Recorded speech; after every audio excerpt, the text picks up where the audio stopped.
Cool, man. I actually like these late night sessions. These are fun.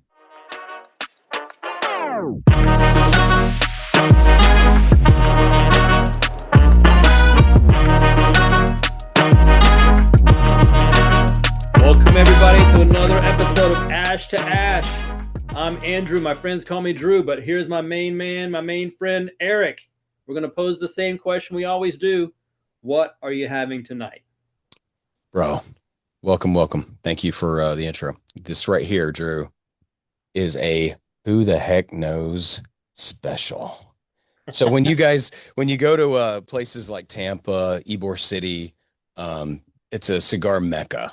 And they have so many hand rolled spots that you can grab a good cigar God knows where it came from.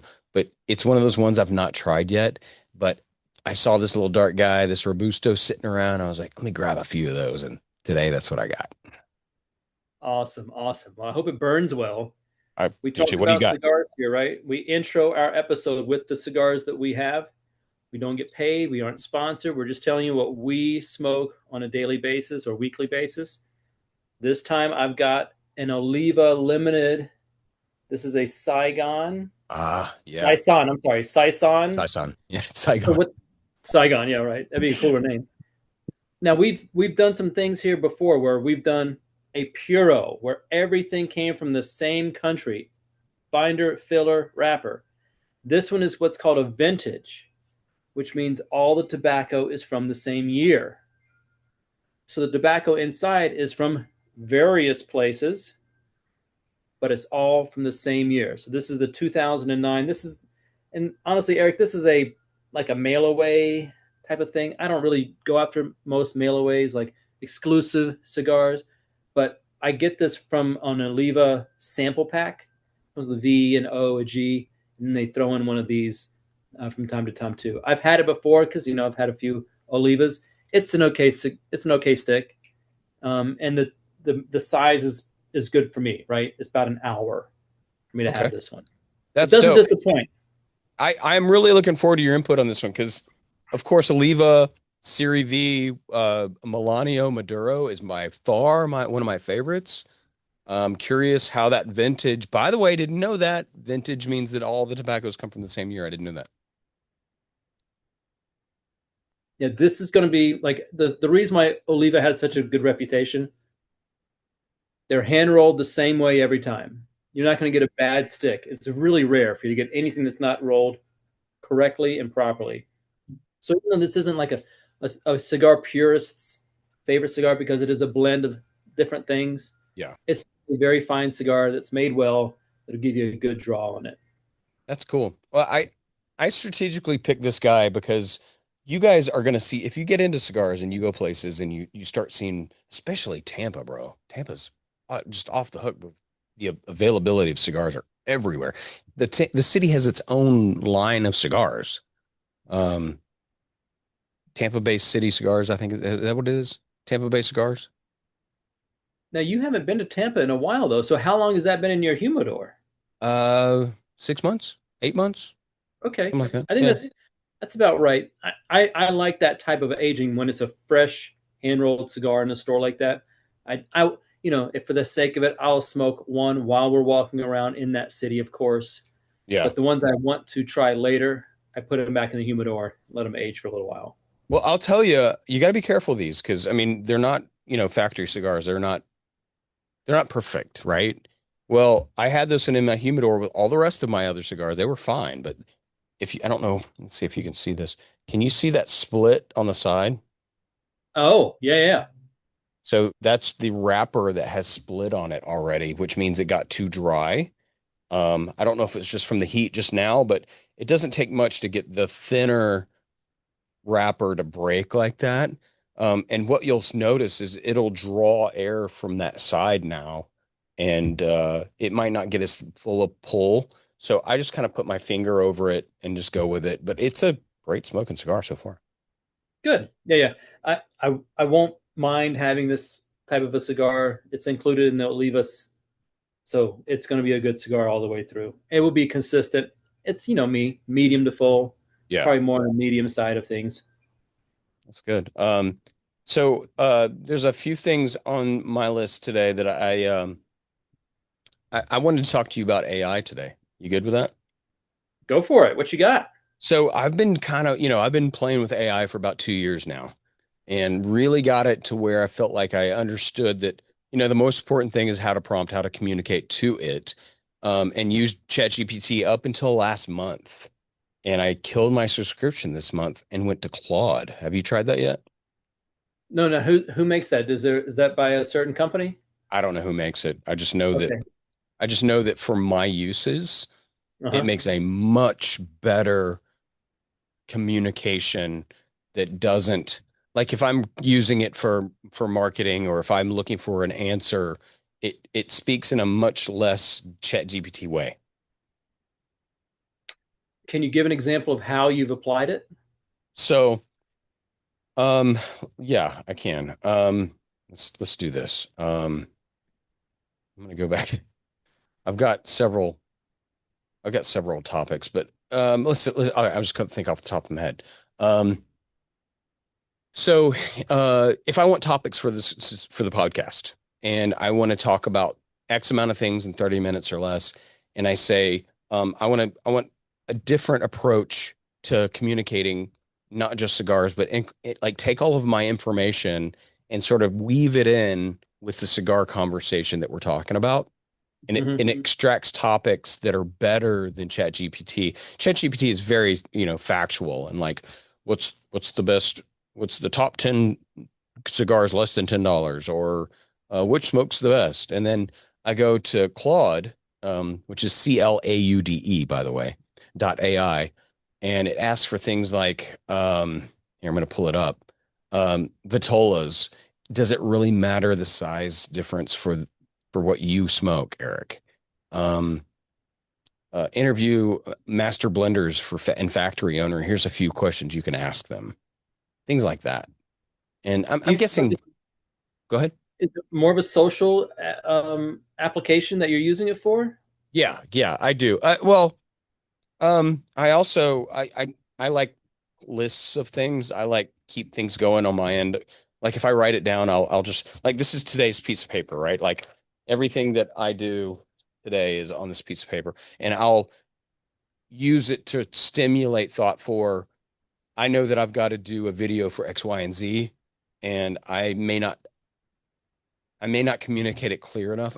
We've talked about this before, where I'm the no context conversation half the time, and I'll just jump right into the thing, and you're like, "Give me some context, Eric. I have no idea what you're talking about," because I'm going all the time, and So that so that that helps. list you just showed us. Can I ask something about this list? Yes, let's go. Is that what you did today, or was that your to-do list?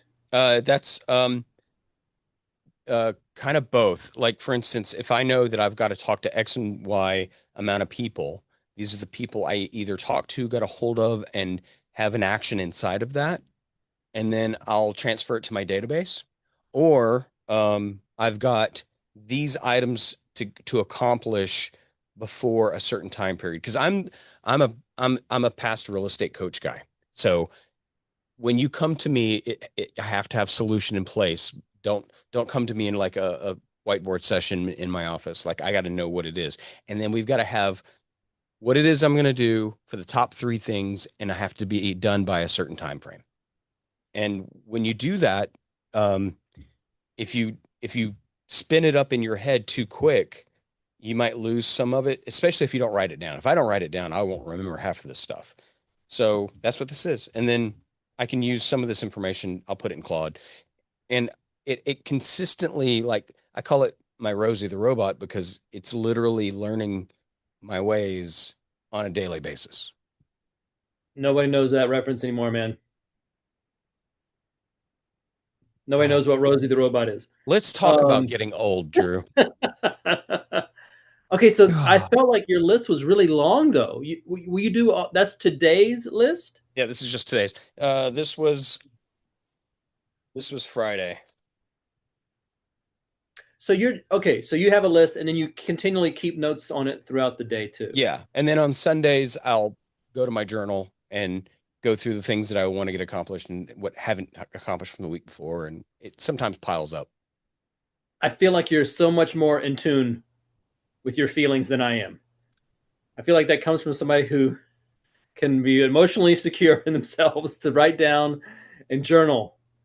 Um, I don't know, man. I don't know. I've never thought about it like that. Like I've never thought about look what I'm doing.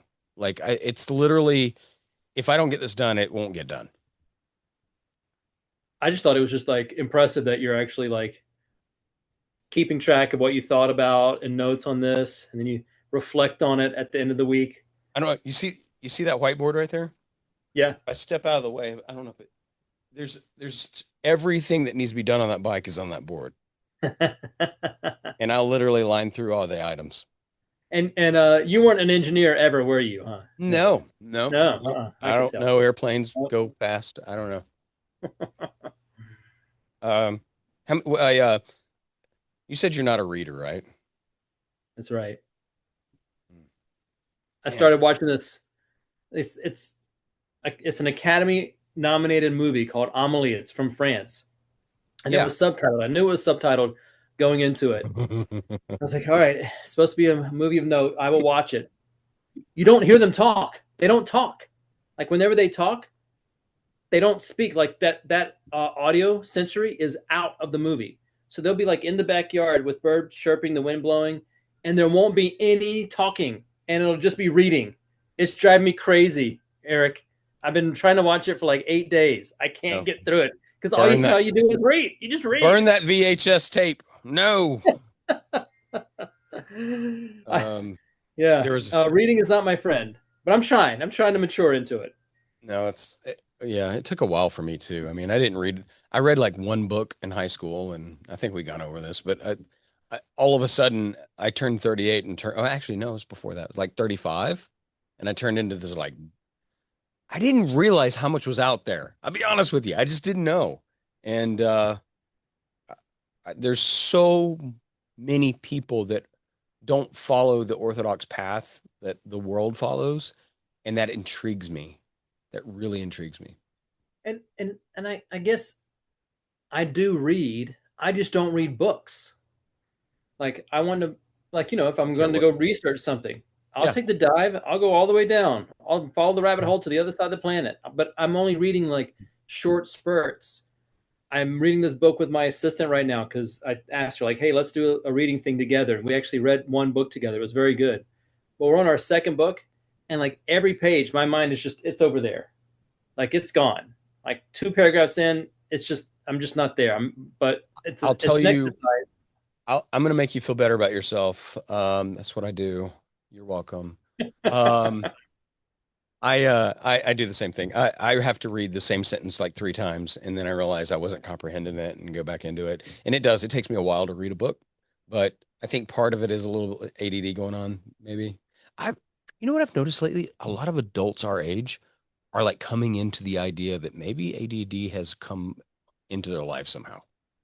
Oh, well, I feel like that's why I've never gone to a doctor to try to because of course I'm 80 whatever. Of course I am. I don't know. I'm a We functional. I'm a functioning alcohol, mate. Functioning ADHDer. I can function. There are some people who alcohol. it is so bad they can't even function. That's a you got to go get that diagnosed and checked. Yeah, yeah, yeah. But I'm not. If it was harming me in a major way, I would look at it a different way. But I'm sure if I went to a doctor, I would be some sort of ADHD something. You ever lifted weights? Hmm. I I'm going to the gym 3 times a week now. Let's go. I'm doing the Yeah, man. same. I'm doing the same. Well, I have a home gym, but I do. I'm really focusing in on that. I've stopped running, which, I've been running for a decade, and then of course prior to that military, but I'm noticing my joints are way beat up. So lifting has really kind of helped me get my morning started a whole lot better. The thing I feel, I mean, it sounds. I go to yoga. I feel really good after yoga. I should probably go to yoga 3 times a week, really, but I don't want to just go to yoga. I want to actually go to the gym and throw around some weights or do something like manly, and tough. Mm. But whenever I go to yoga, I'm like, I feel so much better at this age stretching it because it's all the stretching that we did in the military, but we would hold it for like 5 seconds. All right, now do this for 5 seconds, do that, count of 10, And except for now you're doing it for 3 minutes. You're like, ooh, now it's like a deeper, you're in that position. What do they call it? Holding the shape. The shape. Yeah. Create your shape and make your You, shape and hold it. you want a life-changing experience, go to one of those stretch labs. I can't explain to you the feelings that you get because of the psychological aspect of getting in and working muscles you've never stretched before. Something happens with you. Your system actually goes into like a little shock and you instantly like get emotional. It's the weirdest thing.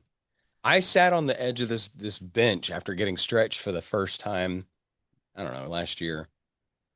And I'm like, is it common to feel emotional after? Like I felt like I was gonna cry or something.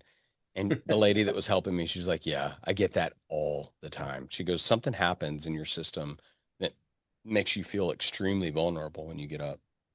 And I was Have like, you ever been to a chiropractor? yeah, yeah. So I have not. Did they do that thing where like your back cracked all the way down and it was like a big release or something? It looks crazy when I see the videos of it. Yeah, I do it myself. I lay it on the ground and do it myself. But yeah, that I don't get out of I don't chiropractic work to me is temporary. It may temper like if you go for a long period of time, everything just kind of gets jumbled again after so much time. And I don't know that it was ever meant for my spine to be perfect all the time. I don't know. My guess is that chiropractors are of maybe recent, maybe in the past 100 years. I don't know, but Mm-hmm. I don't know. It's never helped me. How about that?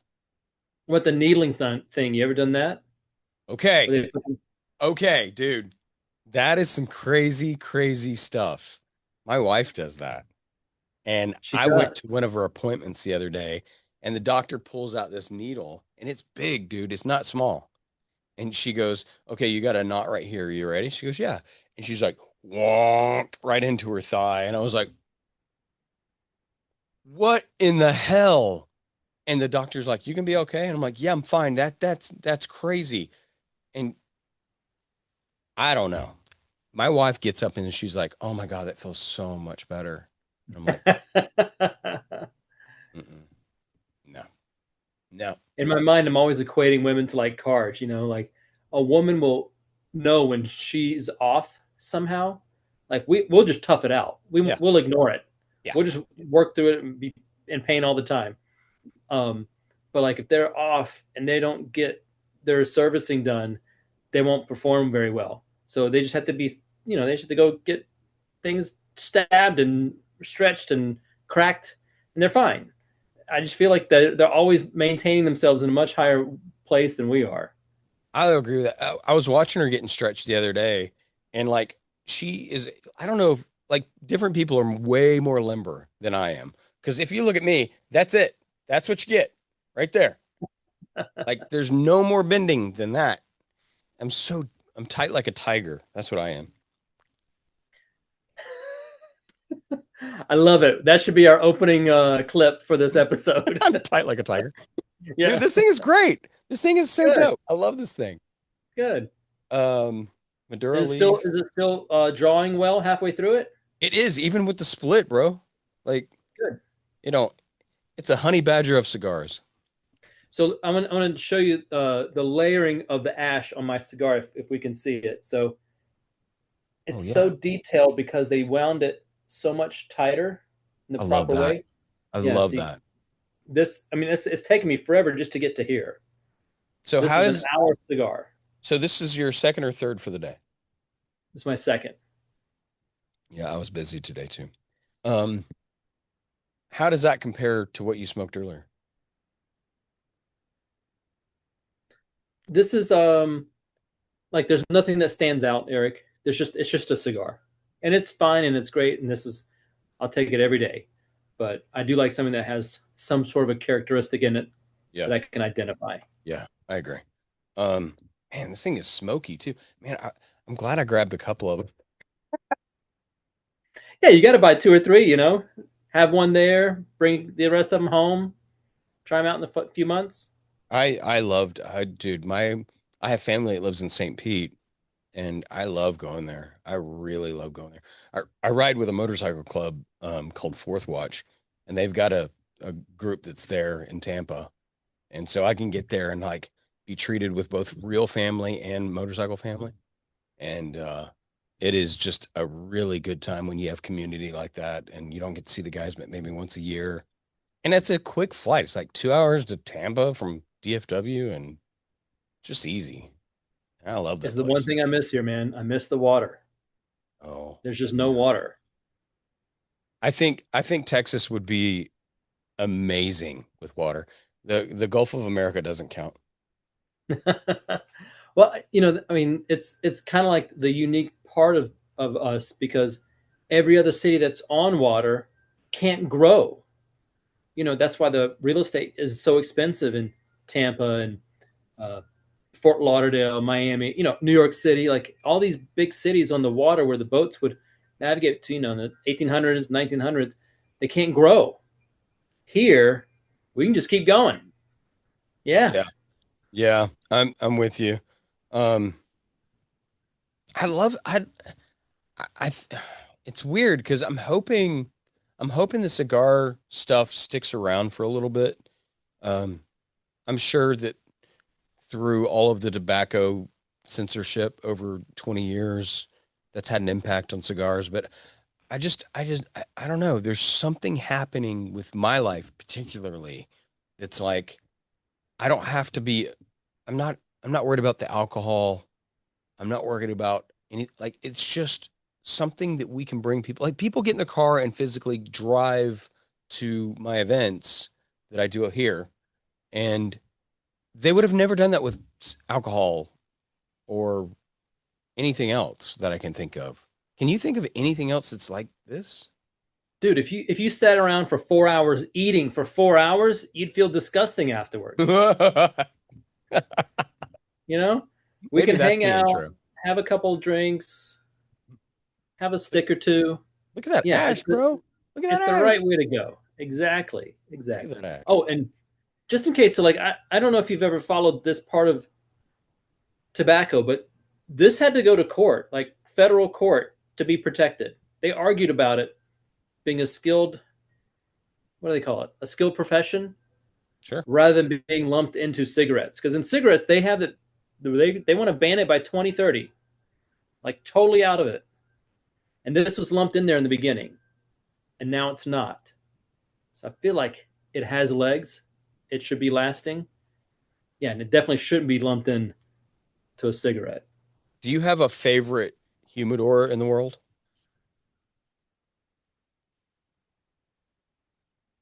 So my friends have these humidors that they plug in, and it electronically monitors the humidity for them. Those seem pretty cool, but I'm just such a cheapskate. I just have some wooden boxes, and I keep, I No, had no, to. I'm saying like stores, like places you can go. I mean, No. I don't have favorites in that fashion. Do you have something like that where you like? I really liked this place. Um, I will say the Grand Cathedral in Tampa was next level where I got these. Um, they took a church in right like 2 blocks from Drew Estates, and they converted it into this epically good place that you can get both cigars and alcohol, like really rare stuff. You can obviously buy the Olivas and everything else there, but um, that's a place that you go to that, you know, the brands put their flagship stuff into. And if you really wanted it to be like a special occasion place that you go and like, I'm not going to spend $40 on a cigar anywhere else, but here I would. That's the place. Yeah, I mean, I feel you on that because I've dropped some money on some cigars before at a special place. There's three places that are downtown Fort Worth. One of them is like this upstairs library. Like you can take a book and play chess, but their cigar selection is it's hardly anything. And then there's this other places downtown Fort Worth that's very fancy. They've got Davidoff and all these great. high-end cigars, and you get your whiskeys. And then there's this other place that used to be this old law office that they Hmm. converted to a cigar shop. That's my favorite because you can sit around and socialize, bring your own whiskey in, and they've got all the cigars I like, and it's just no pretense, right? It's just Wait a you go second. there. Why don't you and I meet there? Let's see if we can get a podcast going in one of those spots. Hmm, I don't know why I haven't thought about them. I'll call them right away Okay, so because I've got two cameras, I've got mics, I got the whole thing. I mean, we could do it right. they have an outdoor patio that's got a lot of lush greenery, and then they've got an upstairs that would absolutely give us some private area to do it in for sure. Okay, it's a nightmare to edit those, but we can do a one-off. I mean, it'd be a lot of fun actually. I was thinking we just do it just like this, where you're in one room, I'm in the other. Yeah, yeah. We're editing will suck your soul out It and totally throw it against does. the wall. I don't Yeah, know. You guys ever do that? You guys ever have to deal with podcast stuff or editing video? Man, it.